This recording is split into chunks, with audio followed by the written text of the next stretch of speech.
All right, so we're gonna be cutting this border in, all right? When you have to cut a curve in, you just overlay it. So you're laying past where the border paver will go.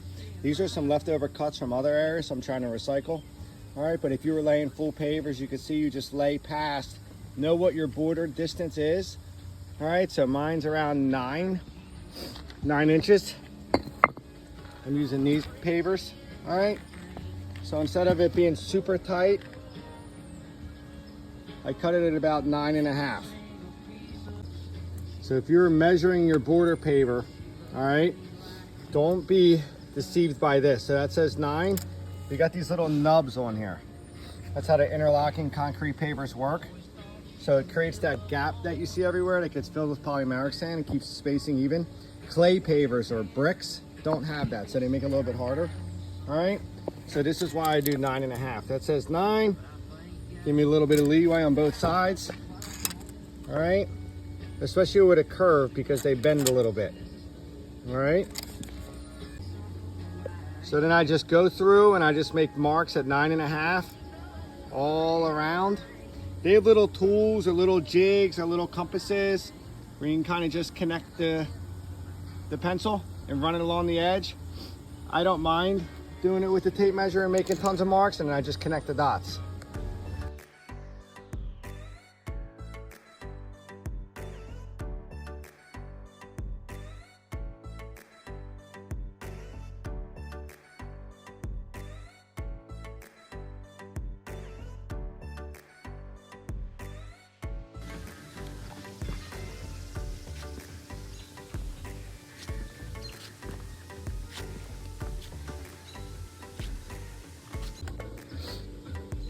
An important tip is when you're measuring off whatever you're meeting, you got to make sure the tape measure is perpendicular, okay? More or less at a right angle coming off to get your 9.5.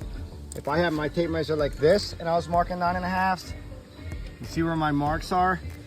You see where 9.5 is? So having it on an angle, angles are longer. Any math wizards out there are triangles, okay? So make sure you're perpendicular, all right? Okay, so this is the tool I use for cutting this. This is a TS 420, I think. I had an older one. It was well worth the money to get one that runs great, starts right away, it idles perfectly, all right? These are about 1,100 bucks, 1,200 bucks. Well worth it, all right? There's a little nozzle you can connect the hose to. I like cutting dry, to be honest. The water makes like a slurry and it's a mess. It makes a lot of dust, so wear a dust mask, but I think it's easier to clean up the dust than the slurry of mess that the hose makes. All right, but that is an option to put the water on there, and it's got the little valve. All right, you can turn it on and off. You want to use a diamond masonry cutting blade. All right, see the amount of meat on there? This is the current blade. You can see there's not as much, all right, compared to this one. It does make a difference. If that gets down past there, forget it. It's just gonna be hopping around and not cutting very well. I am gonna milk this for this last cut. So this way you want. The little bushing is very important. A lot of saws need that. If that little brass thing falls out, this thing's not gonna, it's gonna wobble and be destroyed, all right? When I cut this, I'm gonna score this line. So I'm gonna go through here kind of quick, just to score the line so I have something to follow.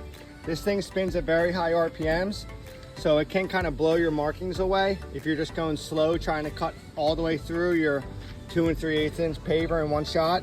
So I walk through, I score it, and then I go back to the beginning and I cut all the way through.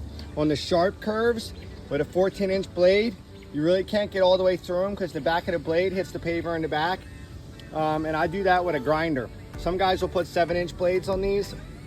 I like to use the angle grinder just because honestly it's easier on my back and I can kneel down and cut through what I need to instead of being hunched over with this saw. All right, there's all sorts of different ways to do it. I'm just showing you what I do.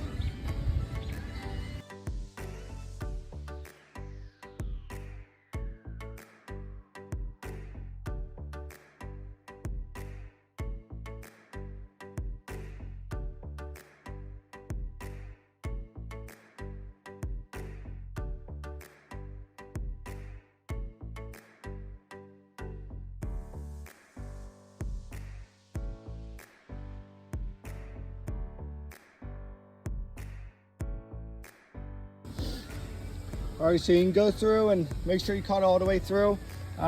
Sometimes if there's like little nubs at the bottom and your saw didn't get all the way through, it's hard to fit the pavers in. You got to make sure to cut all the way through. That's a touch up that I'll do with the grinder sometimes. I'll show you. But I want you to see here, you see how that cut came back into this one? That's because turning that 14-inch blade on a curve like that, it doesn't bend. But since this is an inside curve, it's okay to cut this paver because that one's trash. So I cut straight here, you see? And then I picked the blade up and I turned it so that I could kind of get through there better. And you see how it ate into the front of this one? But that's okay because that's trash. And I just turn. You can kind of see here. That's all right. I just continue to adjust and turn. All right, so that's how we do it. Now I'm going to use the grinder for some of these sharper curves to get them all the way through. All right, so this is what I use for the sharp curves. It's a 7-inch blade, diamond blade, just like the bigger one. It's just on a handheld grinder. The 7-inch makes it so that you can better turn the curves. All right, this thing spins with a lot of centripetal force. It's dangerous. So just like a lot of things, you gotta be careful, all right? Respect the tool.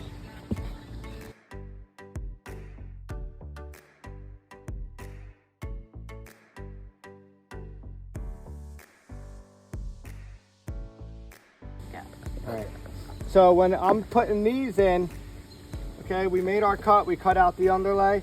Now, sometimes we could put these straight, but you can see like this wants to curve. That's not lining up, that's not good. That looks bad. So if you were to try to make this lining up, you got this gap. I was told a long time ago, don't do triangles, don't do sliver cuts. Okay, so what I do is I line this one up over this one. You want to try to be as close to this edge as possible instead of like this, so you're getting more, every time you put a paver down, you're getting further along. You don't want to cheat this 4.5 inches to only 2 inches. So I line this up all the way at the edge. I look that it's lined up here, down here. I hold it and I mark this, okay? Then I would cut this one off. This one will line up real nice. Maybe I can do a full one. Maybe I need to keep cutting them, but that's how you do it, all right?